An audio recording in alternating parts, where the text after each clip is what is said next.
نہیں تو یہ جو کمیٹی بنائی ہے اس کا کیا ہوگا ارون صاحب؟ کون سی یہ سیف اللہ نیازی صاحب کو اندر رکھا ہے, عامر کیانی کو انہوں نے اندر رکھا ہے, اعلیٰ سطحی کمیٹی سیف کیا اللہ ہے؟ نیازی اور عامر کیانی دونوں سے عمران خان صاحب نہایت تنگ ہیں, اور ایک دفعہ نہیں 10 دفعہ انہوں نے مجھ سے بات کی کہ دونوں نے کم ہیں, مگر یہ ہے کہ چمٹے ہوئے. تو فیصلہ سازی کے لیے ان کو کیوں رکھتے ہیں اگر اتنے تنگ ہیں؟ فیصلہ سازی کے لیے ان کی کوئی ضرورت پوری کرتے ہیں نا, وہ میں آپ کو بتا چکا ہوں. ٹھیک ہے, تو ابھی کے پی کے اندر کیا ریزلٹس ارون صاحب دیکھ رہے ہیں؟ مہنگائی ہے, بحران ہے, تمام چیزوں کے اوپر ہے, کے پی کے میں ریزلٹس مختلف آئیں گے کیا ہوگا؟ رزلٹ کا وہ دعویٰ کرے جو شخص کے پی پی میں ٹریول کرتا ہو. اچھا, ہمارے بعض دوست ہیں پشاور کے جرنلسٹ, وہ کچھ بتا سکتے ہیں, یا جو لوگ وہاں جاتے رہتے ہیں. میں یہ نہیں بتا سکتا کہ کیا نوعیت کیا ہوگی رزلٹ کی, کیا ہوگا, مگر میں یہ عرض کر سکتا ہوں کہ اگر تو 40%, 45%, 50% سیٹیں جیت لیتے ہیں تو اس کا مطلب یہ ہے کہ مہنگائی کے باوجود, بے روزگاری کے باوجود لوگ ان سے مطمئن ہیں. ٹھیک ہے, کیونکہ انڈیپینڈنٹ امیدوار بھی بہت جیتتے ہیں, بلکہ میں کہتا ہوں 35% بھی اگر جیت لیں تو یہ کامیابی ہے. ٹھیک ہے, اس لیے کہ باقی تو پارٹی منقسم ہوگی نا, کوئی 5% جیتے گی, کوئی 6%. ڈیرہ اسماعیل خان میں مولانا فضل الرحمان کی برتری ہے تو وہ کچھ جیت جائیں گے. بنو میں ہے, اور جگہ پہ ہے, ان کی کوہاٹ میں ہے پی ٹی آئی کی, پشاور سٹی میں ہے, تو وہ بعض جگہ پہ تو خیر پریڈکٹ کیا جا سکتا ہے, موٹی موٹی باتیں ہمیں پتہ ہیں. تو باقی تو کوئی 5% جیت لے گی, کوئی 7% جیت لے گی, کوئی 9% جیت لے گی. یہ بہرحال بڑی پارٹی ہوئی تھی, انڈیپینڈنٹ ان سے مل جائیں گے. اور ابھی تو آدھی سیٹوں پہ ہو رہے ہیں, مطلب 66 پہ ہونے تھے. ایک ڈیرہ اسماعیل خان میں امیدوار اے این پی کا قتل ہو گیا, کیونکہ اے این پی کے لوگ ٹی ٹی پی کے ٹارگٹ, ان کا وہ ٹی ٹی پی کا ٹارگٹ ہیں جی, اور وہ ظاہر ہے کہ اس میں مطلب یہ کہ انہوں نے بہت ڈٹ کے مخالفت ان کی تھی, اور اس وقت انہیں اب نتائج کا اندازہ نہیں تھا کہ اس کتنے ہولناک ہو سکتے ہیں. ٹھیک ہے,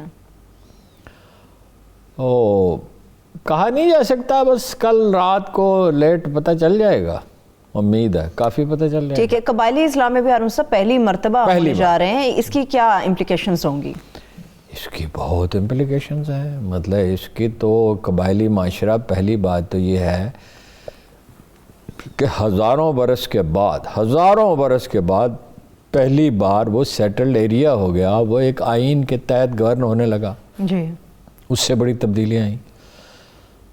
کیوں اپنا ٹی ٹی پی کہہ رہی ہے کہ اس کو قبائلی علاقہ جو ہے بحال کیا جائے, اسی لیے کہہ رہی ہے نا کہ وہ تبدیلیاں قدامت پسند ہیں, انہوں نے گوارا نہیں ہے. اور جب بلدیاتی الیکشن ہوں گے تو آبویسلی کون لوگ جیتیں گے؟ چلو سارے نہیں تو بڑی تعداد میں, ریزنیبل تعداد میں نئے لوگ جیتیں گے نا, جو لوگ خلق خدا کی خدمت کرتے ہوں. کیونکہ چھوٹے چھوٹے ایریاز ہیں, ہر کوئی ایک دوسرے کو جانتا ہے کہ ہمدرد ہے, نہیں ہے, کسی کا کام کرتا ہے, نہیں کرتا, غریب, یتیم, مسکین, بیوہ, کوئی مفلوق الحال, کوئی جو افتادگان خاک ہیں ان کا خیال کرتا ہے, یہ نہیں کرتا. تو نئی لیڈرشپ آئے گی, یہ ایک تاریخی تبدیلی ہوگی. بلدیاتی انتخابات میں یہی ایک مثبت پوائنٹ ہوتا ہے. اصل میں بلدیاتی الیکشن ہی جمہوریت ہے. اسی لیے یہ جو کہتے ہیں نا کہ جمہوریت, یہ بالکل جمہوریت ان میں سے کوئی بھی نہیں چاہتا. کوئی سیاسی جماعت نہیں چاہتی ملک کے اندر بلدیاتی انتخابات ہوں. 2 سال تاخیر سے کرا رہے ہیں, 2 سال پہلے کیوں نہیں کرا دیا خان صاحب نے؟ حالانکہ عمران خان کا رویہ پھر بھی بہتر ہے بلدیاتی اداروں کے معاملے میں. اس نے 30% بجٹ دیا ہے, اور وہ جو 30% بجٹ دیا تھا وہ one of the most important reasons ہے کہ وہ جیت گیا. یعنی پشاور شہر تو کھدا پڑا تھا سارا, بی آر ٹی نے تو تباہی مچائی ہوئی تھی, اس کے باوجود دگنی سیٹیں جیت گیا. اس کی اور بھی وجوہات ہیں, لیکن بلدیاتی الیکشن میں جب لوگوں کو, مثلا مجھے اس نے خود فون کر کے بتایا کہ ایک درزی جیت گیا. جی, اب درزی تو اس لیے نہیں جیت گیا کہ وہ درزی ہے, اس لیے جیت گیا کہ لوگوں کے ساتھ ہمدردی کرتا ہوگا, عوام کا پسندیدہ ہوگا, پیسے کم لیتا ہوگا, کسی کا لحاظ, شفیق ہوگا, خوش خلق ہوگا, معقول آدمی ہوگا, ریزنیبل ہوگا, جیت گیا. تو وہ لیڈرشپ تو ابھرتی بلدیاتی الیکشن سے ہے, لیکن یا اسٹوڈنٹ یونین سے ابھرتی تھی. مطلب دیکھیں نا, لیاقت بلوچ صاحب کہاں سے آ گئے, جاوید ہاشمی کہاں سے آ گئے, اسٹوڈنٹس یونینز تھیں ساری, ہارون صاحب وہیں سے ابھرے گے لوگ.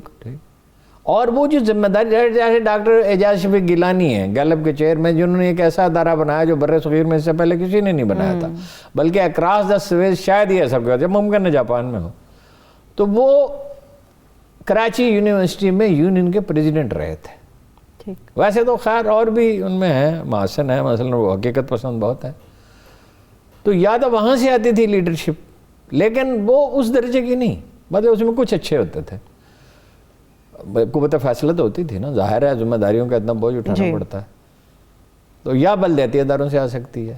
یہ تو M N A M P تو پیسے خرچ کر کے جیتتے ہیں، بہت سارے ایسے بھی ہیں جو اپنی، جیسے فخر امام ہیں اور بھی لوگ ہیں کہ جو اپنی خلق خدا کے ساتھ اچھے معقول رویے کی وجہ سے، لیکن ہارون صاحب بڑی تعداد وہ ہے جو صرف ووٹ والے دن نظر آتے ہیں، اس کے بعد نظر نہیں آتے۔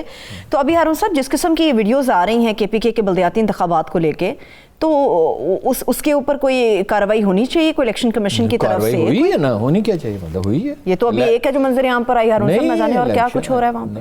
الیکشن کمیشن تو انڈیپینڈنٹ ہے، اب ہے کیپیسٹی کا معاملہ کہ کتنے لوگوں کے خلاف وہ کارروائی کر سکتے ہیں۔ ان کے پاس اتنا سٹاف تو نہیں ہے، ان کے پاس کوئی انٹیلیجنس نیٹ ورک تو نہیں ہے جو ہونا چاہیے۔ پاکستانی معاشرے کی جو اخلاقی حالت ہو چکی ہے، چونکہ اخلاق کی تو کسی کو پرواہ نہیں ہے، ملک کا مسئلہ اتنا معیشت کا نہیں ہے، معیشت ٹھیک ہو سکتی ہے، خراب ہوتی ہے، ٹھیک ہو جاتی ہے۔ ہم نے بہت سے ایسے ادوار دیکھے ہیں جس میں 7% گروتھ ریٹ تھا، اور یہی ہوتا ہے 7-8% میکسیمم۔ 10 لاکھ جابز ہر سال پیدا ہوتی تھی، 2002 سے لے کے 2007 تک 10 لاکھ جابز پیدا ہوتی تھی سالانہ۔ مسئلہ تو ہے ہی اخلاقیات کیا، اور اس کی نہ علماء کو پرواہ ہے نہ میڈیا کو۔ میڈیا تو تباہ کرنے میں لگا ہوا ہے نا اخلاقیات کو، اور علماء کا بھی یہی حال ہے، نہ سیاستدانوں کو پرواہ ہے۔ سیاستدانوں نے میڈیا سیل کس لیے بنائے ہوئے ہیں؟ کریکٹر اسیسینیشن کے لیے۔ اب کریکٹر اسیسینیشن کرنا جو ہے وہ اتنا بڑا گناہ، اتنا بڑا گناہ، میں فقیہ تو نہیں ہوں بلکہ فقہ کا طالب علم بھی نہیں ہوں، کہ کریکٹر اسیسینیشن جو ہے اس پہ ایک حدیث کا اطلاق ہوتا ہے کہ خدا کے مخلوق خدا کا کنبہ ہے، یہ اللہ کی فیملی ہے۔ جب آپ انسانوں کی تذلیل و توہین کرتے ہو، کرتی ہے نا P T I, known league بھی کرتی ہے۔ یہ کام شروع کیا تھا ایم کیو ایم نے، اور انہوں نے اب چھوڑ دیا، پھر نون لیگ اس پہ زور پکڑ گئی، اب تو پی ٹی آئی کو کوئی ثانی نہیں ہے اس میں ہارون صاحب۔ ٹھیک ہے، چلیے اس سے پہلے میں سندھ کے ہارون صاحب بات کر لیتی ہوں، پھر پنجاب کی طرف جاتی ہوں۔ سندھ کے حوالے سے جو بلدیاتی قانون ہے اس پر تو ابھی تک معاملہ طے نہیں ہو سکے، پھر سندھ میں نہایت عجیب و غریب ہو گیا نا طے یہ ہو گیا کہ کوئی اختیار نہیں دینا، بس یہ طے ہے۔ پھر قبضہ کر لیا نا، سندھ پہ قبضہ کر لیا۔ وہ جو 2 بھائی تھے نا، ان کا مل کے گائے خریدتے ہیں، آدھی تمہاری آدھی میری۔ تو چھوٹے بھائی نے پوچھا کہ آدھی کیسے؟ آدھی تو یہ تھی نا کہ 4 اس کے تھن ہوتے ہیں، اسے دودھ دوہا جاتا ہے۔ تو اس نے کہا کہ اگلا آدھا حصہ تمہارا ہے، پچھلا آدھا حصہ میرا ہے، تم چارہ ڈالو گے، میں دودھ پیوں گا۔ یہ تو طے ہو چکا۔ سندھ میں بلدیاتی الیکشن ہوں گے، اس میں سرکاری افسر پیپلز پارٹی کے لوگوں کو جتائیں گے جہاں پاسبل ہوگا۔ کراچی میں تو وہ آسانی سے نہیں کر سکتے، حیدرآباد میں بھی آسانی سے نہیں کر سکتے، اور اس کے بعد ان کو اختیار کوئی نہیں ملے گا، نہ انہیں پیسے ملیں گے نہ ان کو کوئی اختیار ہو۔ ویسے یہ باتیں ہیں ہارون صاحب، پیپلز پارٹی کے آج رہنما عبدالقادر پٹیل صاحب ایک بات کر رہے تھے، وہ کہتے ہیں جتنی خدمت پیپلز پارٹی نے سندھ کی کسی نے کی، بے مثال اسپتال بنائے، بڑے بڑے اسپتال بنائے ہیں، اس میں مفت علاج ہوتا ہے، یہ صرف ہم پہ تنقید کرتے ہیں۔ تنقید انہوں نے ہارون صاحب نمبر نہیں بتایا، نمبر ہارون صاحب نمبر بتائیں گے؟ نہیں تعداد بتائیں نا، میں آپ کو بتاتا ہوں، 2-3 ہاسپٹل مفت علاج اس میں ہو رہا ہے، بے مثال خدمت کی ہے انہوں نے۔ صرف ڈاکٹر ادیب رضوی جن مریضوں کو مفت علاج کرتے ہیں، تعداد پیپلز پارٹی کے بنائے ہوئے اچھے اسپتالوں کی اس سے کم ہے۔ تنہا ڈاکٹر ادیب رضوی، تو ایک آدمی،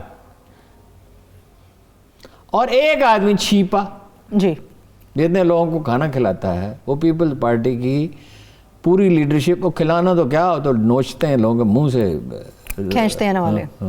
ٹھیک ہے، ابھی پیپلز پارٹی کا فیوچر کیا ہے ہارون صاحب بلدیاتی الیکشنز کو لے کر؟ پیپلز پارٹی کا کیا مطلب ہے؟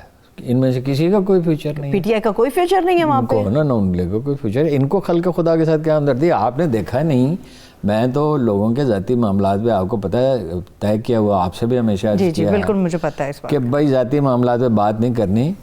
یعنی 5-5 10-10 لاکھ کا ایک سوٹ پہنتی ہیں محترمہ، بیٹے کی شادی ہے تو کتنے سوٹ سلوائے، اور کب سے تقریبات جاری ہیں، لندن میں ہوئیں، یہاں ہوئیں، ابھی اسلام آباد میں ہوں گی۔ تو ان لوگوں کو، اگر لوگ اندھے ہیں، ان کو پتہ کیوں پہن رہے ہیں؟ ان کو بتایا گیا ہے کہ اس سے آپ کا امیج بڑھے گا، اس سے بڑھتا نہیں ہے۔ لوگ جو آدمی ٹی وی دیکھ رہا ہے، ٹی وی تو دیکھو غریب آدمی بھی دیکھتا ہے، اپنے گھر میں نہیں تو پڑوسی کے گھر میں دیکھتا ہے۔ جب وہ دیکھے گا 10 لاکھ روپے کا سوٹ پہنا ہوا، جب اسے پتہ چلے گا کہ انڈین کسی نے ڈیزائن کیا ہے، تو اس کے دل پہ کیا بیتے گی؟ تو کیا خیال ہے کہ یہ بچ جائیں گے؟ مظلوم کیا اور اللہ تعالیٰ کے عرش کے درمیان تو کوئی فاصلہ نہیں۔ ٹھیک ہے، پنجاب کے اندر بلدیاتی الیکشنز کا مستقبل ہارون صاحب، کل جو خاقان عباسی صاحب نے بات کی ہے کہ ہمارے وزیر اعظم کے کینڈیڈیٹ شہباز شریف صاحب ہوں گے، کیا بلدیاتی الیکشن پر اثر انداز ہونے کے لیے یہ بات کی گئی ہے یا اس کے پیچھے کچھ اور ریزنز ہیں؟ نہ، وہ تو ایک نفسیاتی ماحول پیدا کر رہے ہیں نا، کہ بھائی پی ٹی آئی کے جو لوگ ہیں وہ گھبرا جائیں، ڈر جائیں، کچھ ان میں سے شامل ہو جائیں، اور وہ ایک لائن ہے جو وہاں سے آئی ہے اور خدا جانے اس میں کس کس کا مشورہ شامل ہے۔ وہ تو ایک نفسیاتی جنگ کا حصہ ہے نا۔ مجھے آپ بتائیں کہ 5 سال پیپلز پارٹی نے حکومت کی، درست، نون لیگ نے کی، ٹھیک ہے، شہباز شریف صاحب، نواز شریف صاحب نہیں تھے، مطلب ان کا ہی آدمی تھا، مگر اپنی آئینی مدت انہوں نے پوری کی تھی۔ یہ حکومت کیوں نہ پوری کرے؟ یہ کہاں لکھا ہوا ہے؟ اور وہ بڑی جینون حکومتیں تھیں، بڑی اچھی تھیں، ایسی نکمی وہ تھی جیسے نکمی یہ، ایز اے ہول کچھ چیزوں میں یہ بہتر ہیں، کچھ چیزوں میں وہ بہتر تھے۔ پی ٹی آئی کا فیوچر کیا ہے ہارون صاحب پنجاب میں؟ کسی کا کوئی فیوچر نہیں۔ نہیں، کوئی تو ایک جماعت آگے جائے گی نا ہارون صاحب۔ اور نہیں جی، نہیں، نئے لوگ آئیں گے، یہ نظام ہی نہیں، پارلیمانی نظام چل سکتا ہی نہیں ہے۔ کمال آپ کرتے ہیں، 20 کروڑ روپے میں، 40 کروڑ 50 کروڑ روپے میں ایک امیدوار جیتتا ہے، تو اس کے بعد آپ کہتے ہیں جی وہ نظر نہیں آتا۔ وہ کیوں نظر آیا؟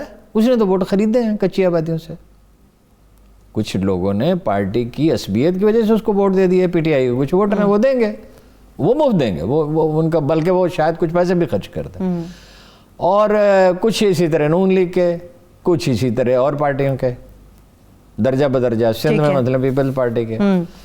لیکن ووٹ تو اس نے، جن ووٹوں سے وہ جیتتا ہے، 10,000 کی لیڈ ہے، 20,000 کی لیڈ ہے، 30,000 کی لیڈ ہے، میں نے اپنی آنکھوں سے دیکھا ہے، جن لوگوں کے بارے میں آپ کا گمان یہ ہے کہ وہ پیسے خرچ نہیں کرتے، وہ میں نے اپنی آنکھوں سے دیکھا ان کو پیسے دیتے ہوئے،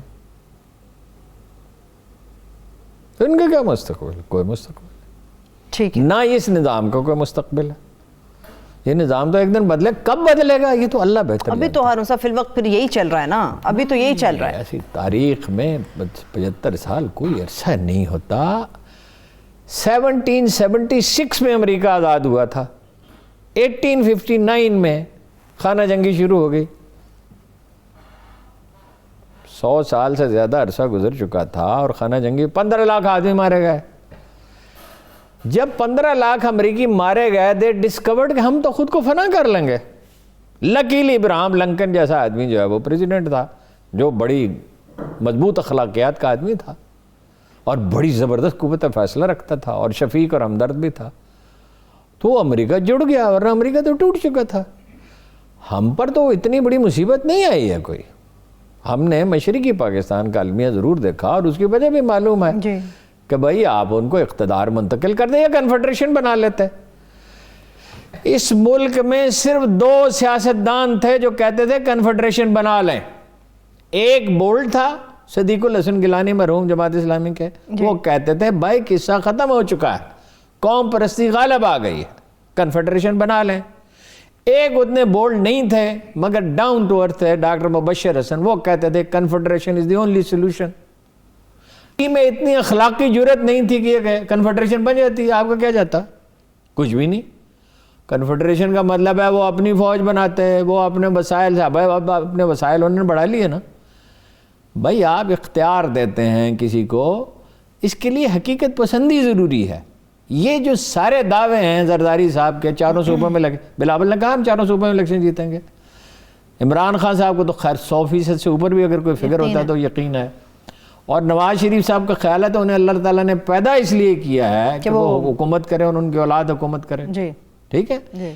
آپ کا خیال ہے کہ یہ لوگ جو اتنی سوجھ بوجھ رکھتے ہیں، جنہیں یہ معلوم نہیں ہے کہ وقت گردش کرتا ہے، حالات بدلتے رہتے ہیں، چیزیں ایک جیسی نہیں رہتی۔ آپ دور کیوں جاتے ہیں؟ پاکستان کی تاریخ دیکھ لیں، ایک پارٹی ابھرتی ہے ڈوب جاتی ہے، دوسری ابھرتی ہے ڈوب جاتی ہے۔ پیپلز پارٹی کا ایک زمانے میں یہ عالم تھا کہ کوئی تصور نہیں کر سکتا تھا کہ یہ ہار سکتی ہے، ہار گئی نا, نہ صرف ہار گئی بلکہ اس بری طرح ہاری.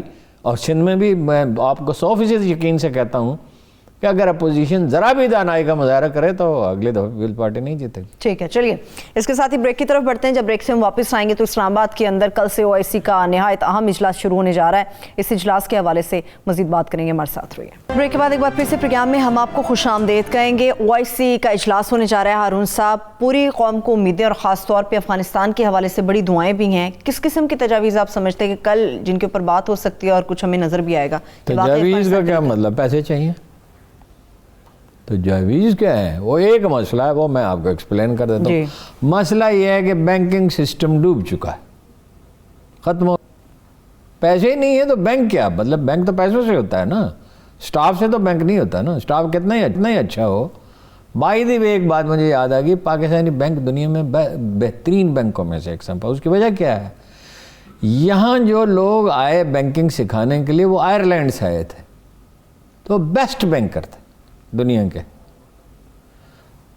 تو اس کی وجہ سے پاکستانی بینک بڑے اچھے ہیں. اب OIC مجھے امید ہے پیسے دے گی, اس لیے کہ ایشو ایسا ہے نا کہ وہ کچھ نہ کچھ, جو پنجابی گئے شرموں کے شرمیں, کچھ نہ کچھ حیا کرنی پڑے گی, تو کچھ پیسے دینے ہی پڑیں گے. تو پیسے کیا ہیں؟ وہ خوراک کوئی مہنگی چیز نہیں ہے اب بھی, حالانکہ دنیا میں اجناس کی قیمتیں بڑھ گئی ہیں. تو تعداد بہت بڑی ہے, 10 لاکھ کا فگر غلط ہے. 90 لاکھ سے 1 کروڑ آدمی ہیں جنہیں کھانے کی ضرورت ہے, جو خرید نہیں سکتے آسانی سے. تو پیسے کچھ ہو جائیں گے. اب مسئلہ یہ ہے کہ جی بینکنگ سسٹم نہیں ہے, تو اس کا علاج موجود ہے. پشاور میں جو بینکوں کی برانچیں ہیں, 1 2 3 4 جتنی چاہیں, وہ تو ایکسپرٹ طے کر سکتے ہیں نا, ان کو دے دیں اختیار. دیکھیں نا, چیزیں تو یہیں سے خرید کے بھیجنی ہے نا, یا اس کے راستے سے جانی ہے جی, یا سینٹرل ایشیا سے کچھ چیزیں آ سکتی ہیں, بالکل, تاجکستان سے, ازبکستان سے. اور اس پہ OIC اپنی, OIC کے علاوہ بھی لوگ ہیں, مانیٹرنگ ٹیم بنا دیں. مانیٹرنگ ٹیم کیا ہوتی ہے؟ بڑا آسان ہے, یعنی آڈٹ کرنے والے 3 آدمی ہر برانچ میں بٹھا دیں کہ کوئی چیز کس بھاؤ خریدی جا رہی ہے. گندم ہے, دالیں ہیں, چاول ہیں, چائے کی پتی ہے. چائے کی پتی تو افغانی جو بہت کم استعمال کرتے ہیں, جتنی چائے کی پتی میں ہم 1 پیالی بناتے ہیں وہ 10 بنا لیتے ہیں. اچھا, چینی ہے, جو بھی ضروری چیزیں, آئل ہے, خشک دودھ ہے. ٹھیک. تو اس کی قیمتیں تو مارکیٹ میں معلوم ہی ہے نا, یہ کوئی خفیہ چیز تھوڑی ہے. جو 2-4% کا فرق ہو سکتا ہے ایمرجنسی سپلائی میں. اور ادارے ہیں, نہیں ہیں ادارے تو وہ ادارے بن جائیں گے سپلائی کرنے والے, چونکہ 2-4% 5% پرافٹ بھی اگر انہیں ملے تو ہیوج آرڈرز ہوں گے. صحیح. کوئی ایسا مسئلہ نہیں ہے جو حل نہ ہو سکتا. اس میں پاکستان نے بڑا اچھا کیا ہے کہ یہ اجلاس بلایا ہے, بڑی سمجھداری کا مظاہرہ کیا ہے. کاش کہ کوئی سمجھدار وزیر خارجہ بھی ہوتا. تو مجھے تو وزیر خارجہ ایسا ہے کہ سچ بول رہا ہو تو 100% سچ بول رہا ہو تو لگتا ہے جھوٹ بول رہا.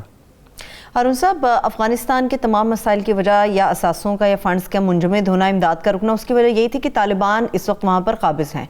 طالبان کو تسلیم کرنے کے حوالے سے کیا کوئی نقطہ اٹھایا جائے گا, اور کیا افغانستان سے آیا ڈیلیگیشن اس حوالے سے انہیں متفق کر پائے گا؟ یہ اس لیے نہیں ہو رہا ہے, یہ ہو رہا ہے لوگوں کو موت کے خوف سے بچانے کے لیے, بحران سے نکالنے کے لیے. سرسری ذکر ہو سکتا ہے. بات یہ ہے کہ اس کے 2 پہلو ہیں. ایک پہلو یہ ہے کہ دنیا اتنی بے دردی کا مظاہرہ نہ کرے, ٹھیک بات ہے. دوسری بات یہ ہے کہ وہ بھی تو کوئی کسی قاعدے کرینے پہ آئے ہیں.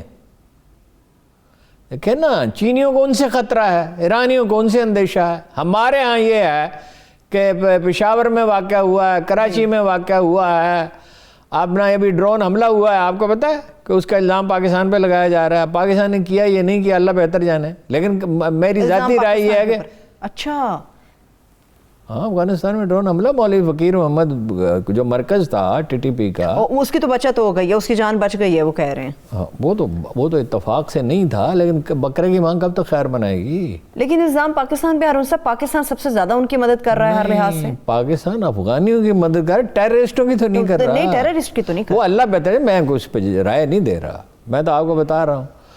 مطلب کراچی کا مسئلہ کیسے حل ہوا, پاکستان میں ٹیررزم کیسے ختم ہوا, قاتلوں کو مار ڈالا گیا. یعنی جو قاتل پکڑے گئے انہیں سزائیں دی گئی. پاکستان میں تو حالت یہ تھی نا کہ GHQ میں تو ٹیررسٹ داخل ہو گئے, ISI کے دفاتر پہ حملے ہوئے, مساجد بموں سے اڑا دی گئیں. تو TTP کیا چیز ہے؟ ان کے سلیپنگ سیلز ہیں یا برین واش جو لوگ ہیں. تو اس کا تو حل ہے, اس کے اندر اس طرح کی تنظیموں میں انٹیلیجنس آپریٹر داخل کرنا کوئی مشکل نہیں ہوتا, اور پاکستانی فوج جو ہے وہ اس کی پوری طرح اہل ہے, ان کو نمٹا دے گی, ٹھیک ہو جائے. ٹھیک ہے, چلیے بریک. جب آپ نے اتنی بڑی جنگ جیت لی ہے تو یہ اس کے مقابلہ کیا ہے؟ آزمائش تو آتی ہے. انشاءاللہ پاکستان اس میں بھی سرخرو ہوگا انشاءاللہ. ایک بریک کی طرف چلتے ہیں. جب بریک سے واپس آئیں گے تو حکومت پولیو کے خاتمے کے لیے ملک میں جو اقدامات کر رہی ہے وہ کتنے قابل ستائش ہیں, اس کے پر بات کریں گے. ہمارے ساتھ رہیے. Welcome back. پولیو کے حوالے سے خاص طور پہ ہم بات کرنے جا رہے ہیں, اور پولیو پر بات کرنے کے لیے ہمارے ساتھ ڈاکٹر فرید لغاری صاحب بھی موجود ہوں گے, ان سے بھی ہم بات کریں گے. ہارون صاحب, مگر پولیو کے حوالے سے جب بھی ہم بات کرتے ہیں, خوش آئند خبر یہ ہے کہ رواں سال پنجاب کے اندر کوئی بھی پولیو کا کیس رپورٹ نہیں ہوا. مگر آپ کو کیا لگتا ہے کہ حکومت پولیو کے خلاف جنگ میں فتح میں کتنی دور ہے اس وقت ابھی بھی؟ پولیو کی کوئی سرحد نہیں ہوتی کہ پنجاب میں کوئی نہیں ملا, فرض کیجئے سندھ میں بھی کوئی نہ ہو, فرض کیجئے بلوچستان کے بہت سے علاقوں میں نہ ہو. دیکھیں, ایک آدمی جو وزیرستان سے فرض کیجئے اور وہ کراچی جا پہنچے جاب کرنے کے لیے, اب اگر اس میں اس وائرس کا شکار ہے تو کراچی میں وہ درجنوں آدمیوں کو, بلکہ ان کے پھر درجنوں سے آگے سینکڑوں اس کا شکار ہو سکتے ہیں. جی جی بالکل. یہ تو ظاہر ہے کہ بہت محدود ہو گیا ہے. اس کا مطلب یہ ہے کہ بڑی اچھی فائٹ کی گئی ہے, اور پولیو ورکر جو ہیں ان کی حیثیت مجاہدوں کی سی ہے. یعنی ایک خاتون کا تصویر دکھائے گی سوشل میڈیا پہ کہ 30 کلومیٹر اس نے برفانی علاقے میں پیدل سفر کیا یہ کرنے کے لیے. کوئی انسینٹیو دیے ہیں یا نہیں دیے, بس دینے چاہیے. بہت بڑا کام ہے. پولیو کا مسئلہ جو ہے نا جی, اس کا تعلق مسئلہ پولیو نہیں ہے, مسئلہ ہے جہالت. جب بعض علماء, زیادہ تر تو نہیں, یہ کہتے ہیں کہ جی یہ تو سازش ہے. بھائی دنیا کی 7 ارب انسانوں کو پولیو کے لگ چکے ٹیکے, تو اگر یہ کوئی سازش ہوتی تو مطلب چینی چلاتے, جاپانی چلاتے, ملائیشین چلاتے, ترکی والے شور مچاتے. یہ صرف جو ہمارا قبائلی علاقہ ہے, اس کے بعد علماء کو اتنے بڑے سائنسدان ہیں ان کو پتہ چلا. دیکھیے, یہ آج کی بیماری نہیں ہے, یہ قدامت پسندی جو ہے نا, یہ آج کی بیماری نہیں ہے. مطلب ترکی میں پرنٹنگ پریس کے وہ خلاف تھے. پرنٹنگ پریس میں کیا برائی ہے؟ ایک بہت بڑے عالم دین جو ویسے بڑے معتبر سمجھے جاتے ہیں, انہوں نے جناب لاؤڈ سپیکر کی مخالفت کی. جو ٹاپ آف دی ہسٹورینز ہے ٹائن بھی, وہ یہ کہتا ہے کہ بر صغیر کا مسئلہ ہے قدامت پسندی, ماضی میں زندہ رہنا. تو میں تو اتنا ہی عرض کر سکتا ہوں ڈاکٹر صاحب سے. ٹھیک ہے, ڈاکٹر فرید لغاری صاحب ہمارے ساتھ موجود ہے. ڈاکٹر صاحب بہت شکریہ, آپ کو ویلکم کریں گے پروگرام مقابل کے اندر. ڈاکٹر صاحب مجھے بتائے گا کہ ہمیشہ حکومت کی طرف سے جو مہم چلائی جاتی ہے, بھرپور طریقے سے چلائی جاتی ہے, اقدامات بھی اٹھائے جاتے ہیں, آپ کو کیا لگتا ہے کہ مزید کون سے اقدامات کرنے کی ضرورت ہے, اور کب تک پاکستان اس مرض سے نجات حاصل کر لے گا؟ دیکھیے جی, جو اس میں سب سے اہم بات ہے نا, یہ بہت ہی اہم بات, اور اہم بات یہ کہ نہایت شرم کی بات ہے کہ پوری دنیا میں 2 ممالک ہیں, ایک پاکستان اور ایک افغانستان, جہاں پہ یہ جو پولیو ہے یہ موجود ہے, اور اس کی وجہ سے پوری دنیا ایٹ رسک ہے. یعنی کہ اب اسمال پاکس جس طرح ایریڈیکیٹ ہو چکا ہے, اسمال پاکس کی کوئی ویکسین نہیں ہے, بیکاز اسمال پاکس کے کوئی اب وہ وائرس ختم ہو چکا ہے. اب یہ جو پولیو وائرس کی موجودگی ہے, یو آر ایکچولی, آپ نے سب کو رسک میں ڈالا ہوا ہے. اچھا, اب اس کا نہایت آسان ترین جو اس کا جو ہے وہ اس کا علاج نہیں, اس کی کوئی کیوریٹو ٹریٹمنٹ نہیں, اس کی صرف پریونٹیو ٹریٹمنٹ. تو پریونشن یہ ہے, answer is the polio drops. اب دیکھیں, یہ پرماننٹ ہے, یہ وائرل ہے. وائرل کا مطلب ہوتا ہے کمیونیکیبل ہے, اور یہ جس طرح یہ متعدی جس کو کہتے ہیں متعدی, آپ کی ایک اپنی پسندیدہ جگہ ہوتی ہے جو یہ سیلز ڈھونڈتا ہے, جس طرح کورونا کے لنگ میں یہ اپنا گھر بساتے ہیں, اسی طرح ہیپاٹائٹس کا لیور میں بیٹھتا ہے. تو اس کا جو وائرس ہے یہ جا کے بیٹھتا ہے اسپائنل کارڈ میں. اور اسپائنل کارڈ کے اندر کچھ سیلز ہوتے ہیں جن کے اندر جا کے یہ بیٹھتا ہے, اور یہ ان کو پورا کھا جاتا ہے. یہ irreversible ہے. تو اس کا جو تدارک ہے وہ نہایت ہے. اور جو پھر ریپیٹ کر رہا ہوں, جو